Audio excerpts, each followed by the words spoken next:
Lately there's been a lot of rumors about my name surfacing with many of these job openings, but I'm not here to discuss the rumors. I'm here to talk about our football team and just our selection of being selected to the BCS Sugar Bowl. But I'm also here to talk about our win over Rutgers. And if you look at that win, only just a few days old, I just like the way our football team, just how resilient they were and just how they came together as a football team. You watch a team that goes down 14-3. I think the first possession that Rutgers has, the guy takes the ball, goes 85 yards for a touchdown, and then offensively, we started Stein at quarterback, was really pleased with his performance. We're able to play two quarterbacks. We knew at the start of the game that just didn't know how mobile Teddy was going to be. Knew we could just protect him. He could stand back and throw the ball like the way he finished the second half against Connecticut, but just didn't know how well he could just sit in the pocket because we knew Rutgers was going to bring a lot of pressure, and then if he had to move around, just how mobile he would be. But if you watch the way Stein played, I told Stein before that game started, I said 2 years ago, we were in a similar position. Berth goes down, Stein comes in, and he plays well.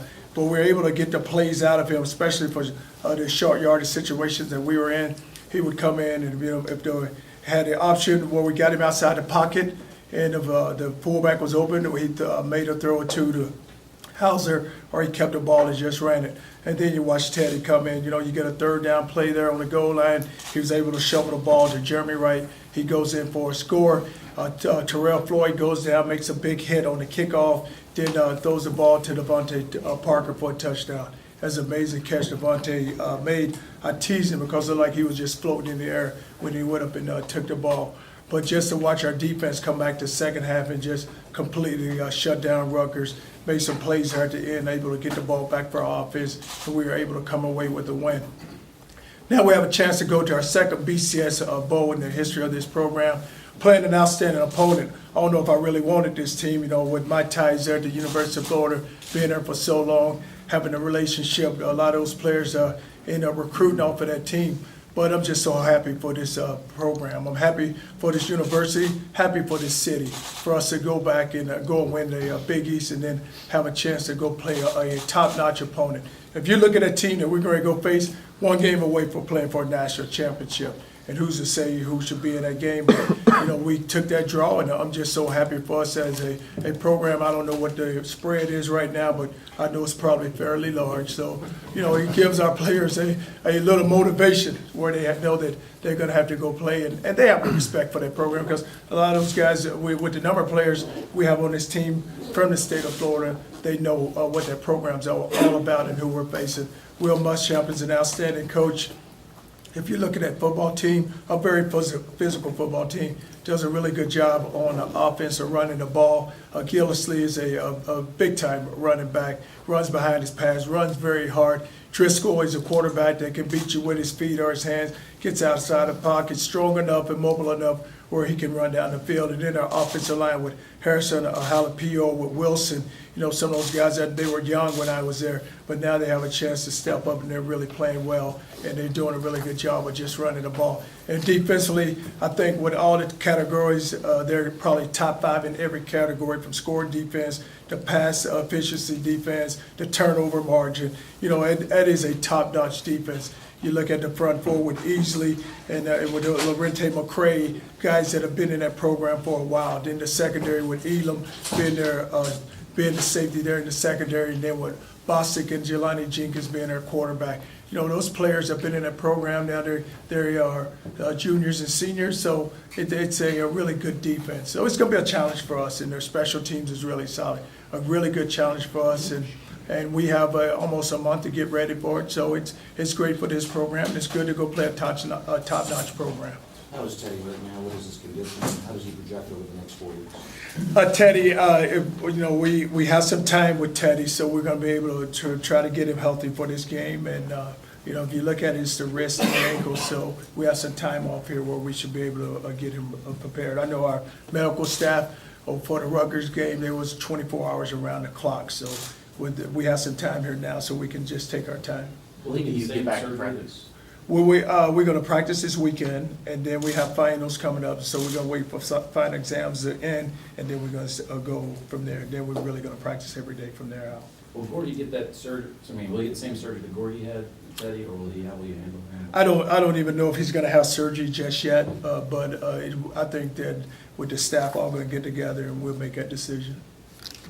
With so much time in between, how much outside of Teddy, how back to full health do you think some of the other guys will also be? Like, do you feel like, this is enough time where you'll be pretty much at 100% going in? Well, I'm just thinking here, Teddy was probably our biggest issue going into the Rutgers game, but, I think you're gonna get Malden back, now get Malden back to get some healing. D'Angelo Brown played a couple of plays in the Rutgers game, and he's gonna be able to come back. So I think, no way Sonoris will be back, but for the rest of those guys who's been kind of, nicking those bruises in it, that we'll be able to get back. Sheldon Rankins back? Sheldon Rankins, I think, will be back. Would you talk about the stage of the Sugar Bowl? The history, the tradition, it's one of the biggest bowls that's ever existed. It was, you think about the Sugar Bowl, I can remember, in the 90s when I was in Florida, it's almost a home for us, but that's before the BCS started. Each week, once you won the Southeastern Conference, you went and played in the Sugar Bowl, and it was a big stage for you. And then before I took this job, my last game was when we played Cincinnati in the Sugar Bowl. But it's great for this program. It's going to be a great stage for our players, and they deserve it. Just the way they played, they deserve to be on that stage. But it's an elite program you're playing, but if we want this program here to get to where it needs to get to and become consistent, then that's the stage that we need to be on. We've talked about a lot how, next year was the year you thought you'd be really good. Is this kind of the first game of next year, starting maybe a Heisman campaign for Teddy, getting you in the top 10, top 5 to start the year if you can win this? Well, this kind of kicks it off because you are into a new year, so you're talking about a new year now, so it kind of kicks you off. So you get this game, and you're playing against a really good football team. So it's just going to show just how far, just let us know, just gauge who we are right now, just how far away we are from being one of those elite programs. How important are these 4 weeks or the 2 weeks, depending on when you're actually in practice, but the extra practices you get that you might not normally have gotten, what does that mean towards next year? Well, it's big because what you need these practices because when you get into January, you have to go through what we call a discretionary period, so the players can't do anything. So it's good that you get these practices in now before that period hits you, after the game. I haven't seen you since last week. What's your reaction to about going into the ACC? Does it change your perception at all of the job or the program? Well, going into the ACC was big for our program, and not only for football and basketball, but it's big for the other sports also. So now you have a name behind your program, you have a conference behind your program, and it's really great because you look at a very competitive conference, and now when you look at it, now you have a chance to go in and compete, and you're going to compete on the national stage and the national level now. How important is that to get that out of the way before February? I'm sure that every recruit asks about it and you don't know what to tell them. It's really big for the recruits because now the recruits can look at it now you're in the ACC, and it's so funny how things are, and how the young people are and the way they look at things and what's really said, because they say, oh, now you're in a real conference, but I say to them, what's a real conference? But it's good that we get that push out of the way. So that recruiting-wise, we have some conference that you can really talk about, and this is who your competition is, and this is who you're going to be competing against. Charlie, when you go into as a staff now, when you recruit kids and say we've gone to a BCS bowl game, how does that change things on the recruiting landscape? Well, what happened, the Big East, you still had that tie-in. So now with the ACC, just because of what was happening in the Big East, so many teams were leaving. Now, what you're getting into the ACC, now you get to go compete against the Florida States, the Clemsons, and the North Carolinas, the NC State. So it's all there for you now. So it is a bigger stage, and the competition, you're going to be in a very, very competitive market now. But as a staff, the next month you're doing it now. This year, you guys are going. How does that change for you guys? Well, what you have to do now, it's all about your recruiting. It's going to change because now you can get in some homes that you didn't think you could get into. And you're going to be able to knock on some doors and go compete go recruit some guys that you thought maybe you would never be able to recruit. What are you telling recruits about your own future? Oh, I just tell them that I'm here at the University of Louisville. That's where I'm at, and that's where I'm coaching at. Present tense. That's where I'm coaching, at the University of Louisville, head football coach. Can you clarify how you define a job interview versus a conversation? But tell them they never asked me that question, so I don't have to answer it. Well, I'm asking you that question. Well, but you're not a recruit. You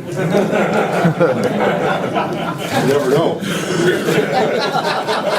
I'm not here to discuss rumors, but you're not a recruit. Charlie, but I mean, I understand not discussing it, but do you weigh, I mean, when you put yourself in that situation and these rumors come out, how do you, I mean, by not addressing them, they don't go away. How do you come across the decision that I'm not gonna say anything about it? I'll let you guys run with it. I'll let you guys carry it. But you know what happens? I have a great job here, so why do I ever have to answer questions? And I say this to you, if I didn't have a job, if I was a head coach, then you will address those issues. But I have a job. Do you get annoyed by all the rumors, or do you take it as maybe a badge of honor of the success you've had here at Louisville? I get annoyed, very annoyed, because a lot of times when those rumors come out, people don't know exactly what they're talking about. So why discuss? If you're not talking to me, you're not getting it from me. So why would you ever just start just running with something that you have no idea what you're running with? This is what's got to happen here. People have to start respecting this program, and I know what has happened in the past here. Maybe coaches have come and ran out of here, whatever. But if you don't ever respect your program, and then the rumors do happen. But a lot of times, if you look at other programs, a lot of guys that do the writing for these programs, they're kind of tied into the university. So the rumors are stopped by the guys who are writing the stories. But when we're allowed to just continue to just evaporate and just go wherever it goes, then that's what happens. So why would you ever okay, I'm at the University of Louisville, why would you ever let a story just take off and guys just put it out there for no reason? Well, I'm asking that myself. Theoretically, the Auburn rumors started with Auburn sources. With Auburn sources? Well, okay, and if that's the case, I mean, you said that you didn't interview there, but if they call you on the telephone, do you consider that an interview or not? But they never called me, Tim, so I Okay, didn't have well, to that's answer what that we're question. trying to clarify. I know, but I didn't No contact but at all. let me say, I didn't need to clarify that because they never asked me that, so I didn't need to clarify. Well, that's what we're But trying I'm to not gonna clarify. but that's what I'm saying, I'm never gonna deal in rumors. I mean, so people can say whatever they want to about me, they've always said it. But if I didn't say it, I'm not gonna deal with it. So people can say and write whatever they like. Is this a no-win situation for you? It is a no-win situation because people are gonna say whatever they want. And not that I'm trying to get pissed here, but I mean, you just look at it, really. I mean, who else, what other coach out there they're talking about besides me?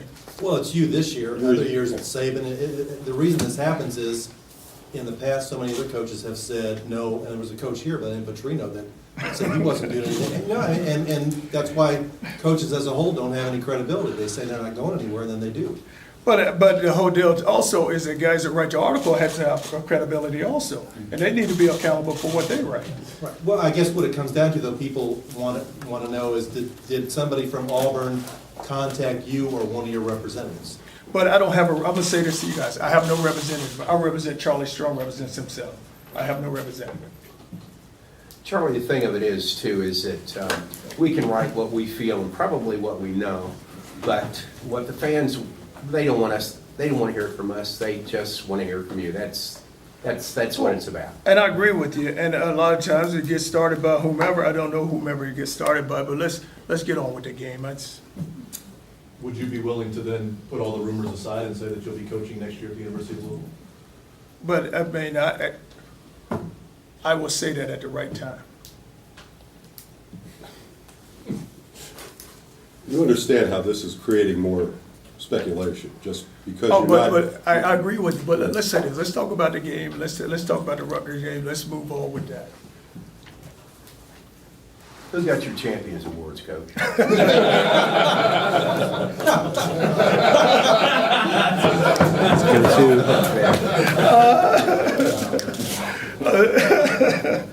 I say this, our quarterback would be one, on offense would be Teddy, Terrell Floyd was the defensive player, and Wallace was the special teams. At what point did you find out it was going to be sugar? I know most people thought it was going to be orange. And then when did you start realizing Northern Illinois was going to enter the picture? I really didn't know until, yesterday evening, Rocco, someone had called us, but had no idea that we were going to go to the Sugar Bowl to play Florida. When it happened, what was your reaction when you heard Florida? Ooh, I said, ooh, but it's number 3 team, but you know what it is. Like I said, for this program to take off the way it should, we have to play teams like that. And then it just sets the gauge and sees exactly who we are, where we are, and how far we gotta go. I know that was frustrating, but there was so much time where you were rumored for jobs and you didn't get them. And now you're rumored for jobs and people are worried about you taking head coaching jobs. Is that odd? Oh, it's so odd. How many times have you watched Florida this year on TV? Not knowing, of course, you might play them, but Just if we weren't playing, if you got at home, if we were at home, didn't had a chance to watch them, probably would turn on and watch them play. you have an idea how much you have seen. Well, how much did you know about them before you found out you were going to play in the Sugar Bowl? That's probably the best. Probably, you know what, you just didn't know we were gonna play them, but you watch them just because of the connection that they had there in the years that I coached there, and a lot of those players that I knew. Can you give us a number on how many of their players were your recruits? If you look at defense, Bostic, Jelani Jenkins, Josh Evans, got it, you know, it is, I think with the junior, senior class, there was a lot of those guys in there, because even, you know, Gillisley was a running back that recruited down there in DeLand. But it's a large number of those players, because now they're older, so now that, you know, because it's been 3 or 4 years, and those guys are in that stage now, because you have some redshirt seniors that was there, when I was there 2 years with me. Have you heard from any of those guys this week? Not this week, I haven't. I just, you know, in the past few weeks, I talked to Lorente McCray, I would talk to Bostic, but I haven't this week. The phone calls will be coming, because you look at it with on our team right now, Gerald Christian and Robert Clark were teammates that we recruited there. They were Elam's, and the quarterback, Jacoby's, they were teammates in high school. So a lot of those guys, and Bouchel played with most of those guys. Bouchel was there 2 years with a lot of those guys, so he's gonna have a lot of phone calls from those guys.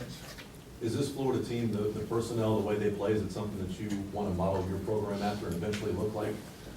Well, it's all about recruiting. If you look at that state, you have a state that, where you don't have to go very far to recruit. I mean, if you just break down that state, and you can go get 25 players within that state. But, you know, what's different for us here, we just don't have the state where we can go and get 25 players. So yes, you would like to go find those type of players, but you have to go outside of the state to go get them. Whereas with them, they can stay within their range and they can go get whoever they want. What about the style of play, the way they play defense, win at the line of scrimmage, and the athletes on the outside? Is that what you'd like to see with your program? You have to win at the line of scrimmage, and I would say this: if you look at us, you know, receiver-wise, we're going to match up well with them, because, you know, with Devontae, with Cole, with Andrell, with Eli. We have some receivers that we can put on the field, but where they're really strong is up front, where you want to win with your front seven. And that's where the core of their football team, the toughness of their team is up front. Sounds like you're worried about giving Teddy enough time to throw. Is that accurate? Well, it's we got to protect him every week, so it's not only this game. You know, we're worried about that with Rutgers also. They've got a great pass efficiency defense. What makes it so effective? Well, they get pressure. They went up front. And what we're just talking about, they can get pressure on the quarterback, and they don't have to rush many guys to go get the pressure. They can beat one-on-one blocks. when you said the core, you were talking about the offensive line also. You mentioned the front seven. The core, offensive and defensive line, yes. You're going to be a big underdog, you know that going into this game. And with them coming in playing a Big East school, can you speak, when you were at Florida your last year there and you all were getting ready to play Cincinnati, were you all worried about that, about the players thinking that, you know, you're playing a Big East school and that they don't get a lot of respect? No, I tell you what happened with that game, because it's different with the situation that Florida's in. When we were going in to play Cincinnati, we had just lost to Alabama. And plus, it was, you know, it was so different, you know, not that I'm knocking Cincinnati, but it was just one of those days, because it was the seniors' last game too. You know, look at the Tebow, you're looking at Spikes, and it was a group of seniors there, probably like 16, that was their last day, so you knew they were gonna perform well. And so now, what's different is they kind of look at, they do, and players do, they look at your schedule, look at who you played, and probably the only team that we played that they're going to be familiar with is Kentucky, because that's the only opponent that the two of us have played. When I asked you last year, when you were in the running for a BCS game at the end of the year, you laughed when I said, is this a BCS team? You kind of chuckled a little bit. Now, you know, can Can you believe this program, you're in a BCS Bowl with this team this year? Well, with this team this year, I mean, you look at the way we start off, you're 9-0, and you felt like you had a really good football team, and now we know that was our whole goal. If you look at it, you get to the winning season, get to a big bowl game, and our players all talked about we need to get in a BCS Bowl, and now that they're here, they can go play a really good opponent. So we'll just see, and it does. It gives your program a chance to see exactly where you are. Do you think, does this team like being an underdog? I think you mentioned that earlier in the season, they like to play. Well, I think they like to be an underdog when they feel like someone is very competitive, where you have a good advantage there. But it's just, a lot of times the teams that we've been underdog to is teams within our conference. So now we're stepping out of the conference and you're playing against the Southeastern Conference. Yeah, I mean, you think you'll enjoy this role? I mean, there's 16 Well, and a nobody's half giving you a points chance, underdog. yeah. So you know what it is, players will step up because they don't want to get embarrassed. So I think this team will step up and get prepared to go play. How much are you to the point where with Teddy, if you're throwing Teddy out there, you feel like you have a chance? Oh, if Teddy plays, then you feel really good about yourself, because the thing about him, as long as we protect him, now we're going to have to protect him and not allow their pass rush to get to him. And they are really good cover guys, because you look at Elam, you look at Roberson, you look at their secondary, they're all juniors and seniors also back there in the back end. With Josh Evans at safety, he's a senior, so it's going to be some exciting matchups. They play a lot of man coverage. So if our receivers can win the one-on-one battles against their DBs and protect the quarterback, then we just see exactly where we are. But we're going to have to run the ball, too. You have to run the football. The way you played the second half at Rutgers, does that defensively, did that make you think, finally, this is the way that our defense should be playing? And you like the way we finished out against Connecticut also, but it's just that defensively we have a lot, we can run. We're not very big, we can run, so we just can't allow people just to tee off on us. We have to move people because we're very undersized in the middle. But you like the way we run around. Guys made plays, but that's got to happen in this game. Get the people to third down and get off the field on third down. Getting into the ACC, how does that change recruiting for you in any way? You suddenly can get into the Carolinas or Georgia or Virginia, which maybe you wouldn't have had before? Well, what we're going to do is just stick to where we've been, and but now we're able to just get into Atlanta more, and then just go find the guys that had not been able to recruit because they just felt being in the Big East, they weren't very interested. So we'll find out just where the interest lies now. John, what would have to change? You haven't been able to run the ball against Syracuse, Connecticut, or Rutgers. Now you're facing a top 5 defense. What would have to change to let you run the ball against a team like Florida? Well, our players got to understand it's going to be a physical game. If we can't win at the line of scrimmage, we're not going to win the game, and we're going to have to be able to run the football. But you haven't been able to. We haven't been able to, and we come out of the Rutgers games fine, but the other 2 we didn't come out of. And it has to be where we just got to make sure that guys know exactly who they're blocking and just do their job. That hasn't happened. We've been turning guys loose, and we've been running past guys. We run a power run time. We just run right past a guy, and the guy just sat there and hit the running back for a 3 or 4 yard loss, which that cannot happen. You heard the Joker will be on the other sidelines? Oh, yeah, he's going to go to Florida as a wide receiver coach. That's good for him. How did you react to the little shot that Mark Stoops took at Louisville yesterday? I didn't hear what did he say? Someone asked him if he would be coaching Florida State, and he said, well, I definitely want to help with the game planning, quote, especially if they play Louisville. He'll get a chance to play us. You don't have to be there. He'll get a chance to play us next year. He'll play us every year.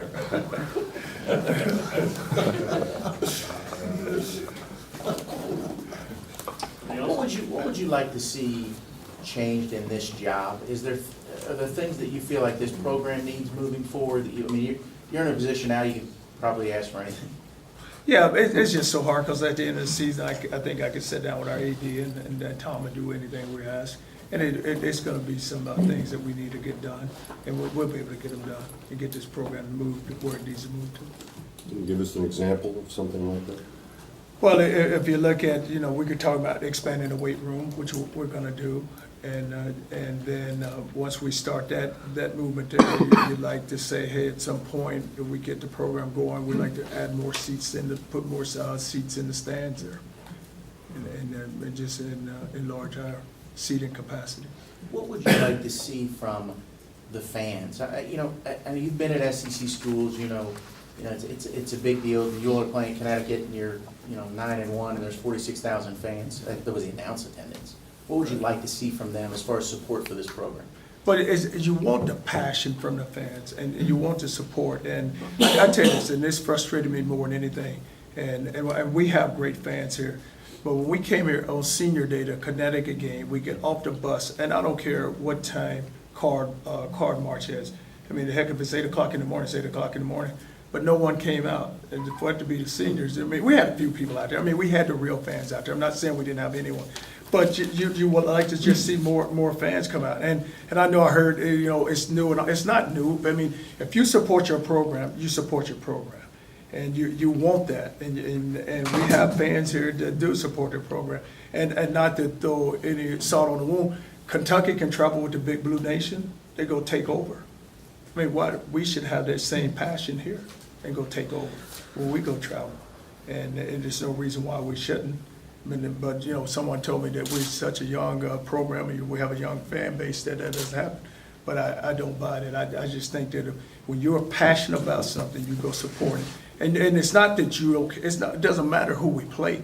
If it's Connecticut, if it's Pittsburgh, it's Syracuse, you come to support your team. You come to watch Teddy play. You come to watch Stein play. You come to watch Preston Brown play. You come to support your team. It doesn't matter who's on the other side. Just look into other conferences, and I don't think it's any different. I think those fans come out to support their program, not whom they're playing against. Do you think by going to the Sugar Bowl, is this a building block into changing that culture? I mean, is this one of those things that could lead to, what you're talking about there? Well, you would like to think it would, but you would hope it would. But it also, though, it's here. I mean, we have. I mean, look at this city. I know it's split down the middle, whatever, but we still have our fans here, and our fans can support this program. Does fan support make it less comfortable for you as a head coach and being comforted in your job status as head coach here? The fan base isn't going to have anything to do with it. I just look to support our players, and I think our players deserve to get the fan support whomever they play. I think you should pack it in, and whomever we play, you're there to go cheer on our players, and that's your role.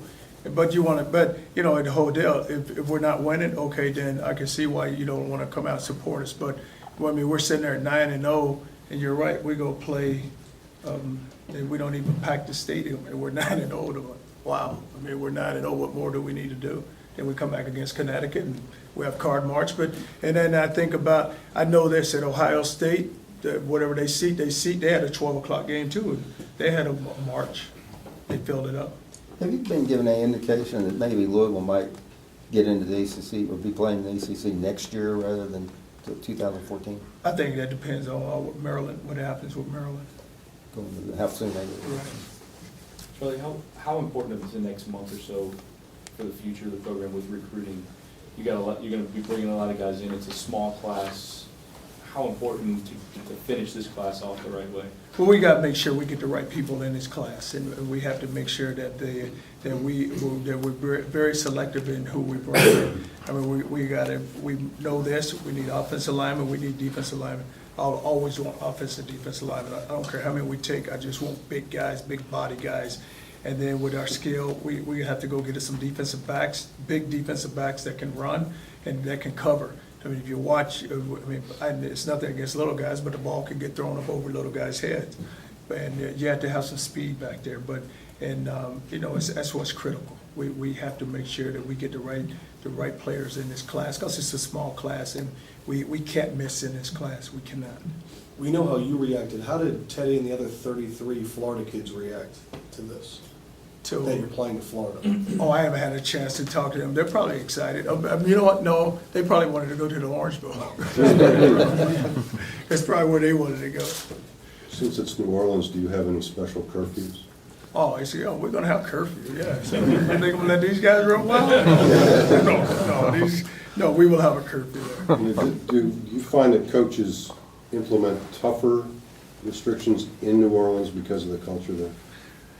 I say this, the number of years I've been there, like the first couple of nights, it wasn't, the curfew wasn't that tough, but then after that, we start locking them down. Because the closer you get to game week, and plus, if you think about it, if you've ever been there on New Year's Eve, it is like out of control So they won't have that issue, we won't have that issue, because they'll be locked down then, but you're right, because of Bourbon Street and what's, just what it's all about. You have to put a curfew on the players, because I just don't want anything to happen to any of our players, and that's our responsibility. Would you have maybe had more worries though in Miami? Just where I think just where the hotels are located in Miami would not have bothered me, because they would have had to drive to get to where they needed to get to, and a lot of them wouldn't have had their cars with them. Now they would have had friends coming over, and that's where you would have had to cut it off with just family members, but we could have handled the family members. But this one here, you're right in the midst of it here.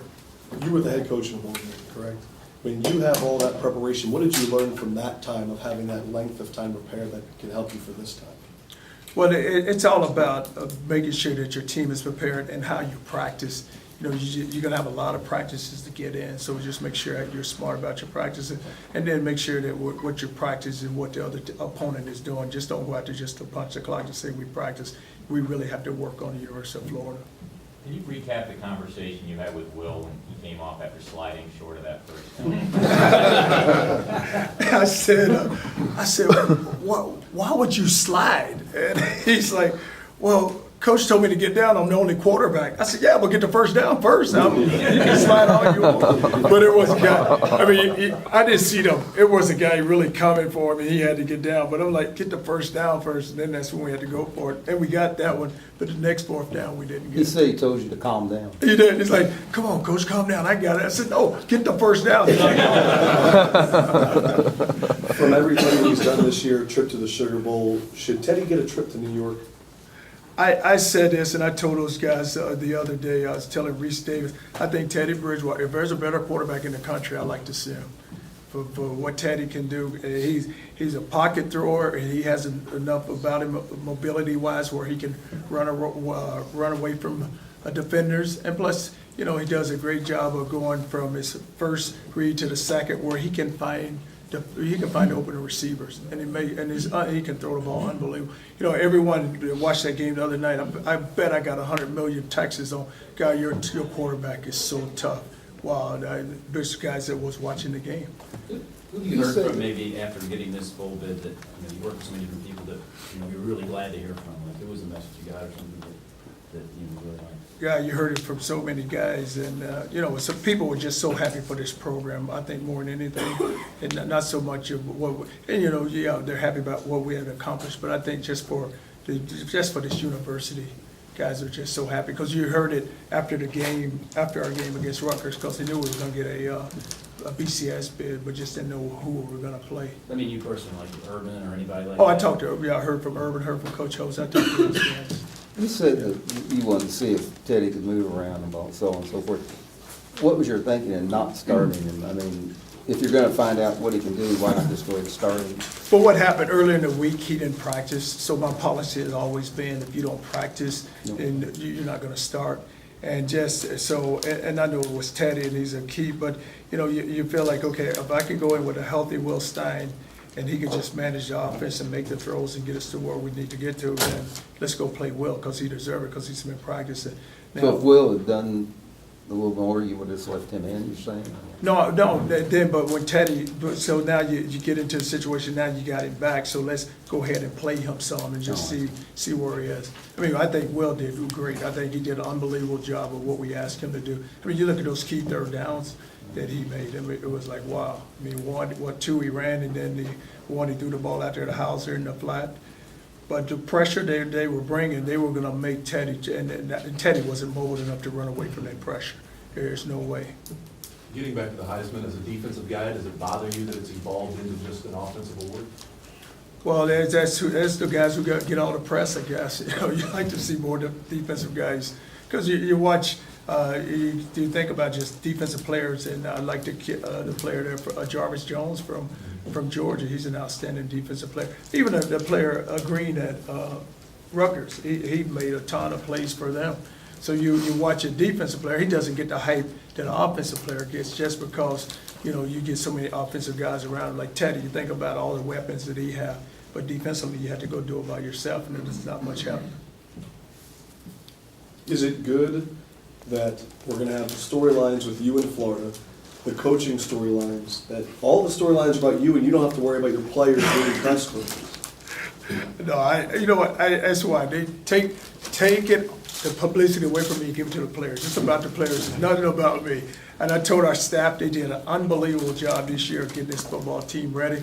The reason why that we're in the position we're in, not only because of the players, because of the job our staff did. You know, you look at Vance on defense, you look at Watt on offense, you know, you look at Forbes, you look at Dukes, you look at Carter, look at Sharon, you look at Tommy and Kurt and B. Mary.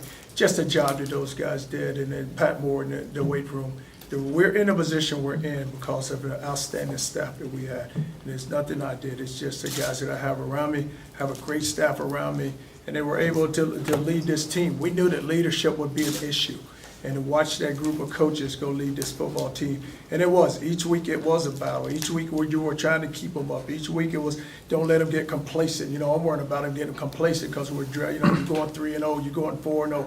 We've never been in this position before. And just keep working, guys, keep battling, keep fighting, and just keep these guys prepared and make sure that we have a game plan, that we can go in and we can execute that game plan, and that our players can utilize their talents. So if it's speed, let them go run. If we're physical, let's go play the physical game. That's what we always want to go play, is a physical game. But the job our coaches did was just a phenomenal job, and I'm just so proud of our coaches. Talking about your staff, do you anticipate, I mean, BCS and there'll be other jobs opening, do you anticipate anybody looking around or? Well, I tell them all the time, if you have an opportunity and you think it's better in here, then, you know, more welcome to it. And, you know, if I need to help you, I will help you. But, you know what, if there's a coach that leaves his staff, I know it's a lot of them lining up wanting to come here too. So it wouldn't be hard to replace them. No, it wouldn't be. Just because the continuity we had, it would be hard to replace them. I don't want to say that, Joe. They may all want to leave now. Would you be hard to replace? Would I be hard to replace? No, coach. You know what it is? I think that all coaches can be replaced. I really do. All right. All right? I mean, he wants that question. He wants that question. I gotta talk to Korean. Look at this. I should have raised my foot down. You see my text. I really see my foot.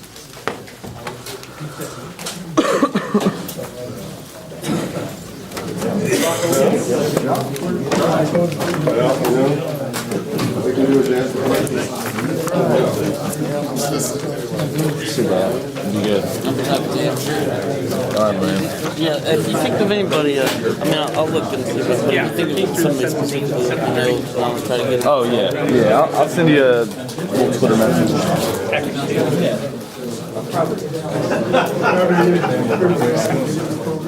I'm not really, I don't think I've ever been to Oh, he's really Do you like rock?